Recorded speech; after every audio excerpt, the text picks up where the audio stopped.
strange contraptions everywhere you look. What's that?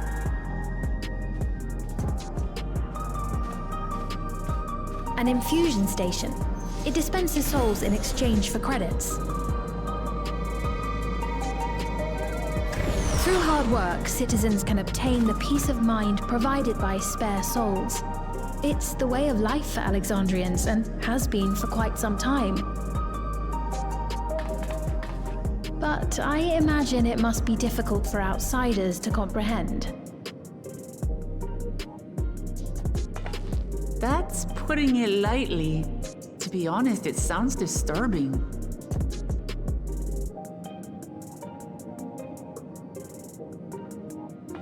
Still, I won't dismiss it out of hand. Practices like these don't arise from nothing. There's a reason why your culture is the way it is, and I'd like to understand. Won't you tell us some of your realm's history?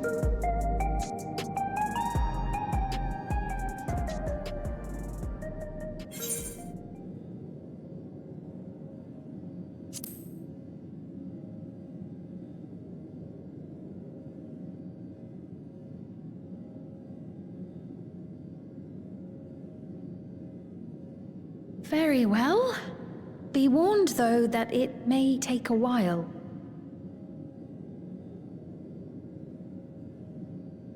In the distant past, over 1,000 years ago, it's said, lightning energy began to swell in our world. According to ancient records that date back around 8 centuries, the rainy season spanned a quarter of the year, during which time severe thunderstorms ravaged the land. 4 centuries later, this season had lengthened to nearly half the year. The trend continued, with our ancestors spending longer and longer languishing beneath storm clouds. Crops failed and livestock starved.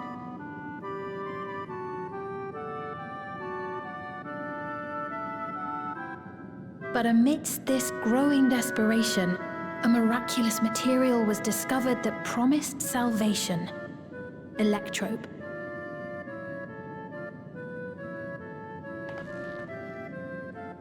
The stuff that's used everywhere here.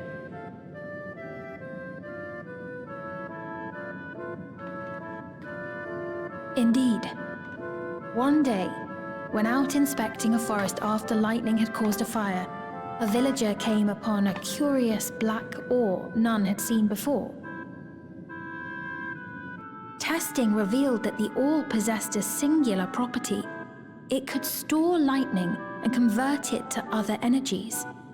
In that instant, the scourge of endless storms became a blessing.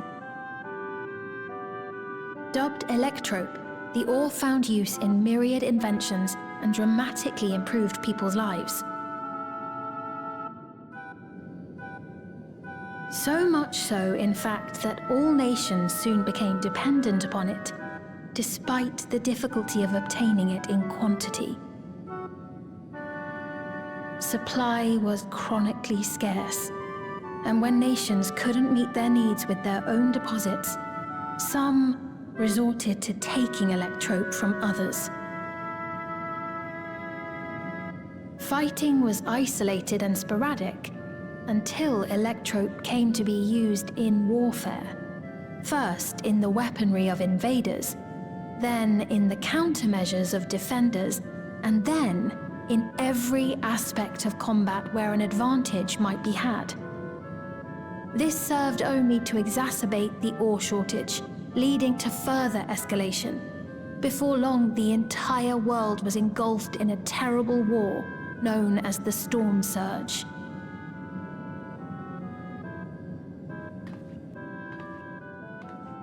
As the war came to a head, Alexandria's neighbor Lindblum committed its stores of electrope to the production of a weapon of mass destruction.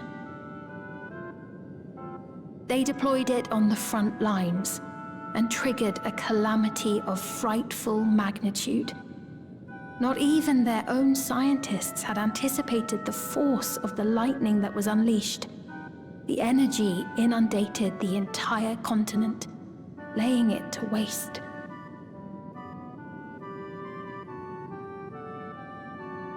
So that's how your world came to be this way.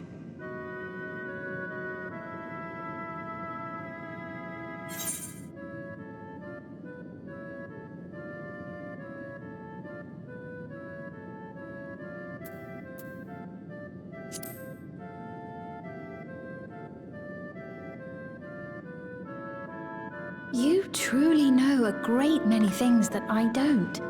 I should like to learn about you too sometime.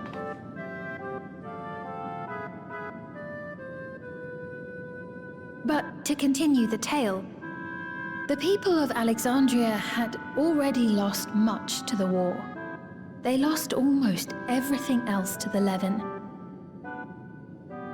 Those who survived bore deep scars, tormented by the memory of loved ones taken too soon. Though they yet lived, the cruel spectre of death was with them always. Seeking a solution, our scientists turned once more to Electrope, and after extensive research, they developed the means to preserve memory and soul. Physical death isn't the end. So long as our memories endure, we may live on. This belief sustained us then, and it sustains us now, granting us comfort. That's quite a tale.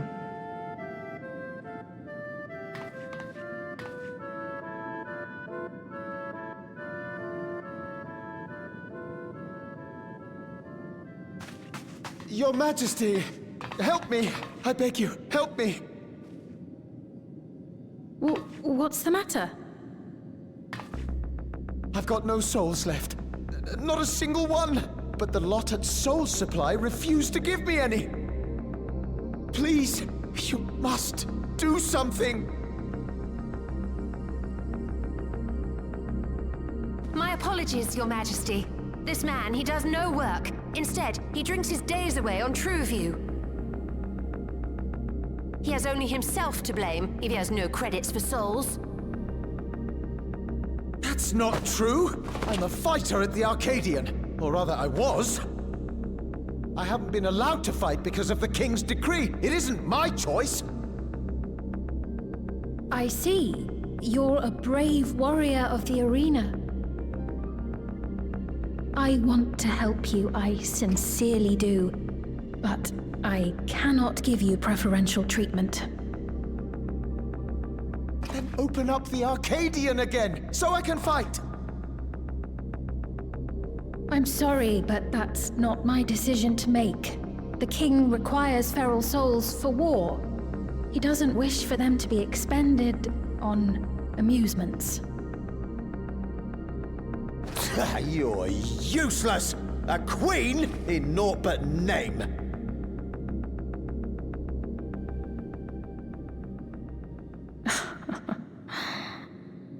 Insolent wretch! How dare you take that tone with Her Majesty? It's quite all right. Such things don't bother me, nor do I think ill of this man.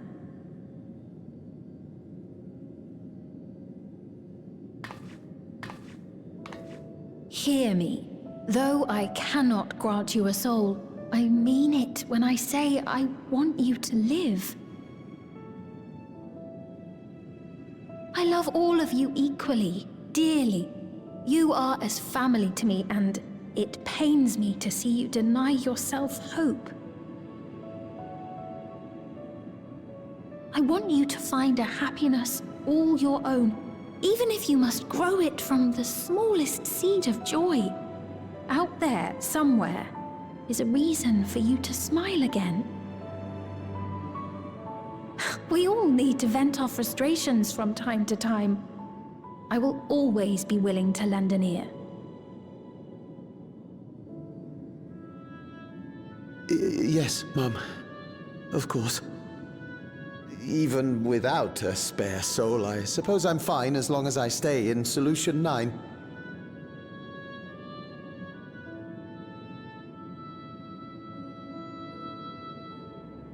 I apologize for my rudeness. Good day to you.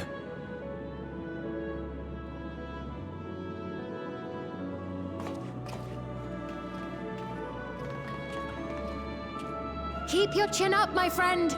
And when you feel better, I'm sure you'll find another way to apply your talents.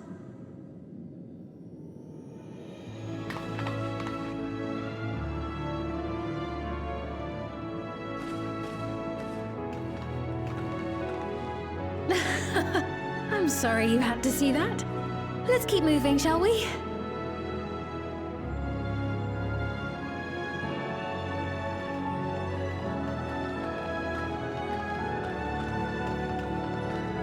Right, I believe we've visited all the main facilities. With that, I declare our tour concluded. That man from before, does that sort of thing happen often? Somewhat. It's unavoidable. Hardships are a fact of life. Our soul management system has sustained our realm for generations, but it isn't without flaws. For one, people have become accustomed to having spare souls. Without them, they feel vulnerable and anxious. Some claim it may also have contributed to a decline in births.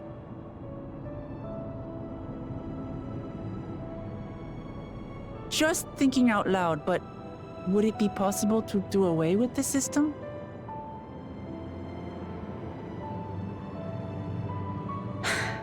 No.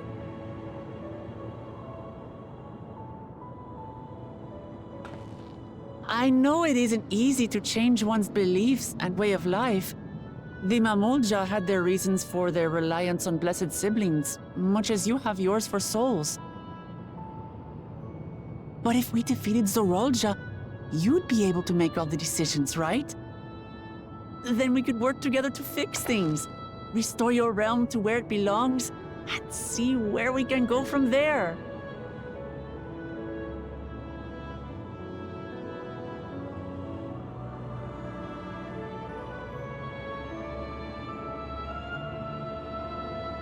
Listen to me.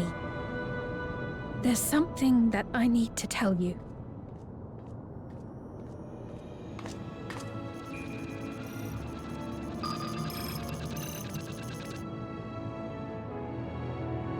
What is it?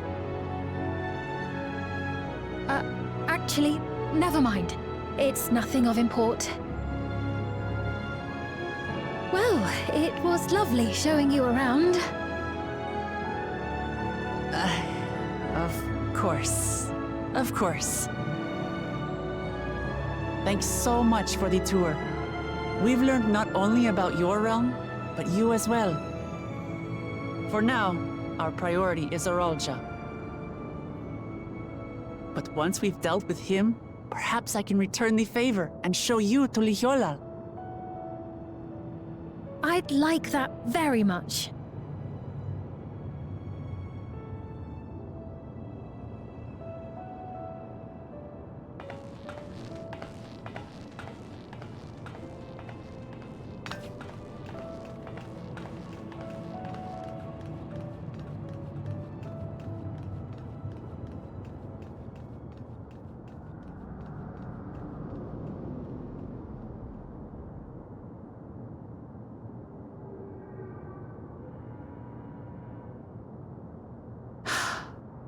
It seems I've no choice but to continue down this path.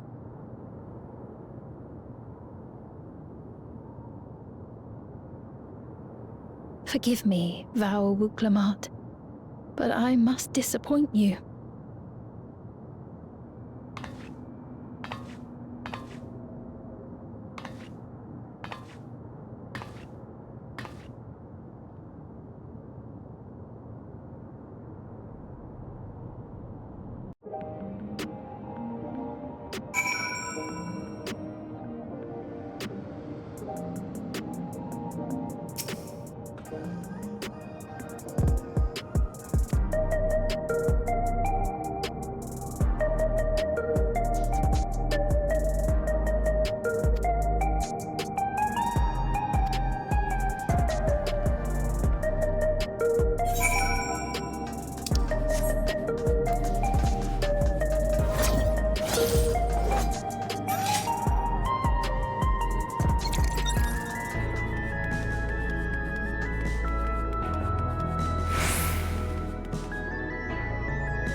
Wonderful! They're here!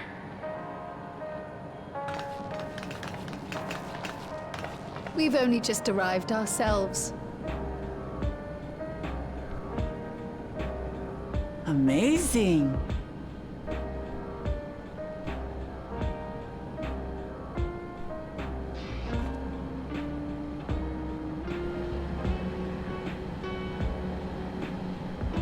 I bid you welcome to the back room. Oblivion's humble headquarters. A hideout tucked behind a drinking hole. Brings back memories, doesn't it?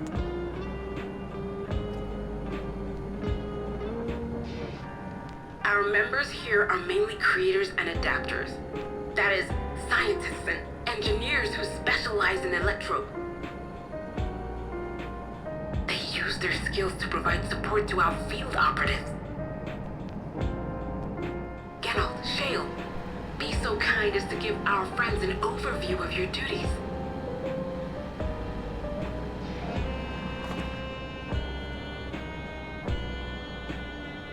Well, there's provisioning. Gotta have supplies to fight a good fight, ain't ya? Luckily, we got the tools to craft most of what we need. Gathering intelligence is another vital aspect of our work. Everkeep's core system is a veritable treasure trove of information. You just need to know how to get in and find it.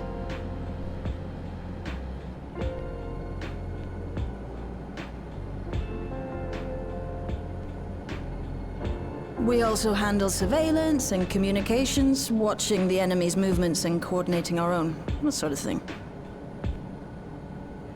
And among all our activities, we spend a fair bit of effort investigating preservation. The organization credited with laying the foundations of electrope technology. From the soul management system to Everkeep's design, they're behind just about everything you see here.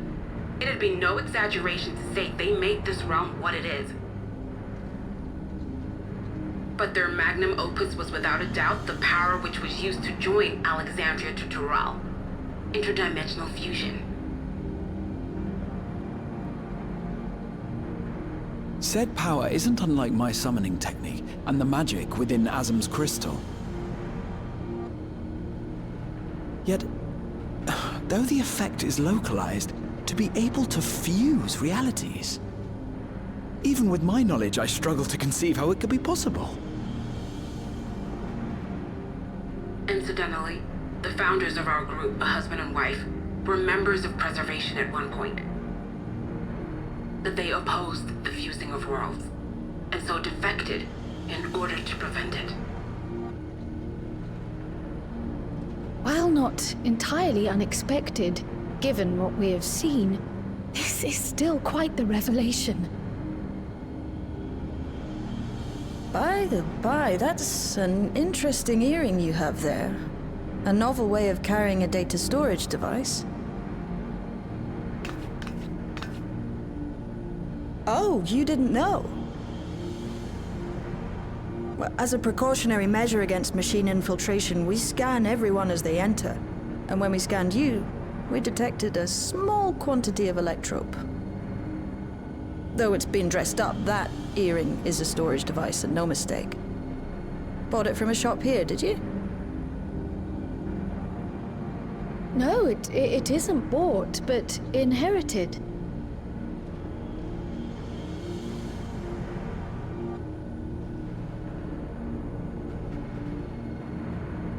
So these people sent you through the portal along with the earring?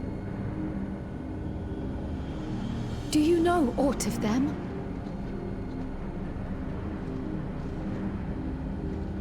Listen, Cryo. The husband and wife who founded our order. It's believed that they were Malala. Though we have no evidence at present, we can't rule out the possibility that they were your parents, or perhaps close relations. This I posit because they were the very individuals who spearheaded the research into interdimensional fusion. As traitors to preservation, they were relentlessly pursued.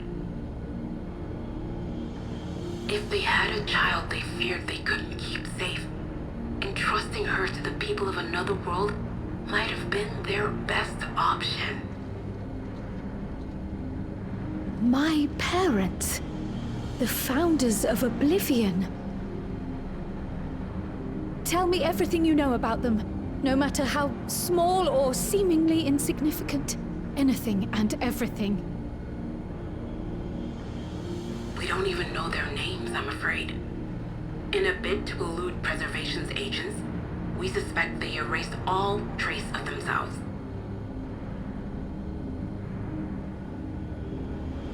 I'm sorry we couldn't be of more help. If you're interested, though, you're welcome to review our accumulated data. Yes, please.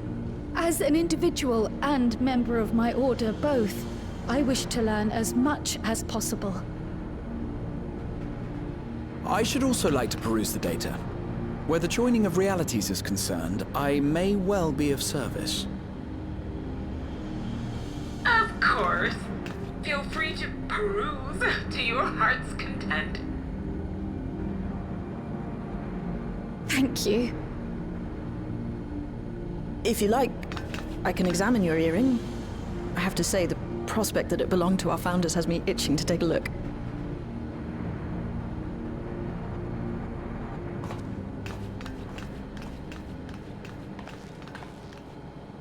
I dare say we have enough eyes to pore over your records. Is there any other way we might be productive? Not right now. We're still waiting for Zoralja to make the next move. In that case, Alice, would you mind accompanying me?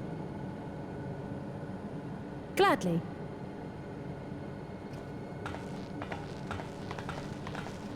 Ah! I've buggered it up again! Never a moment's peace. Pay him no mind. I don't.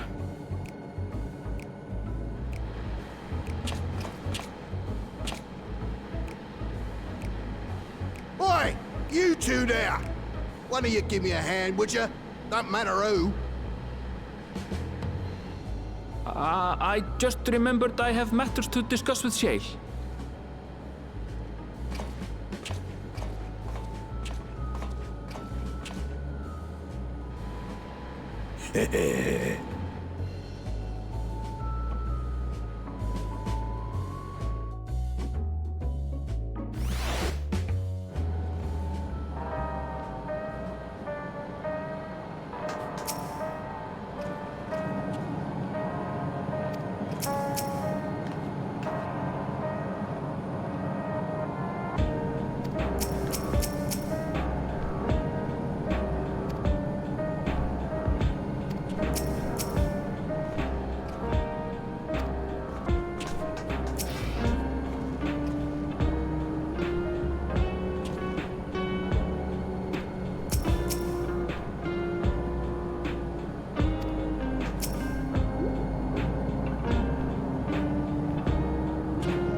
I've been meaning to ask about that Mamulja child.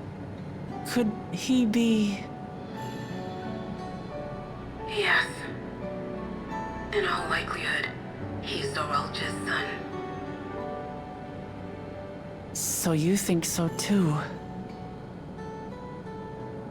But what is he doing here? He was abandoned, the poor dear. We found him in the drift downs a few years ago. To think he'd cast aside his child. We can't say for certain who he was born to, or why he was on his own. But he's a blue-scaled Hubigo, and Zoralja is the only other one around. That being the case, everyone assumes they're father and son. Even the boy has put two and two together. This all happened when he was very little, so he has no recollection of his parents. It breaks my heart to think of it. What's his name? Gulja. It was my hope that he'd grow up to be a man of principle, like his grandfather. It's a fine name. I should mention that the boy is a little unusual. At first, I intended to raise him as my own. But just when I thought he was warming to me, he suddenly disappeared. We searched high and low for several days. And where should he turn up? But in the wilds near Everkeep. What? It's a miracle he didn't fall prey to fiends. See? That's another unusual thing. Creatures don't seem to attack him. He could pick his way through the Thunder Yards as if he were on a stroll. On making inquiries, we learned that he had been living alone and receiving food from the people of the outskirts. This became something of a pattern. We track him down and bring him back, only for him to disappear again within a matter of days. He would return to the wilds without fail, and once again rely on the kindness of strangers to survive. Finally, I took the hint and left him be, giving him the solitude he prefers and lending a hand only when he explicitly asks. If Gululja is Zorolja's child, that makes him my nephew. Assuming he's willing, I'd be glad to take him in like Papa did for me. But seeing as I'm here to kill his father, I don't know if it would be right.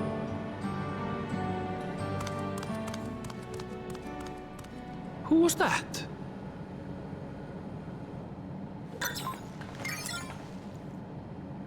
Oh dear. It's Gululja.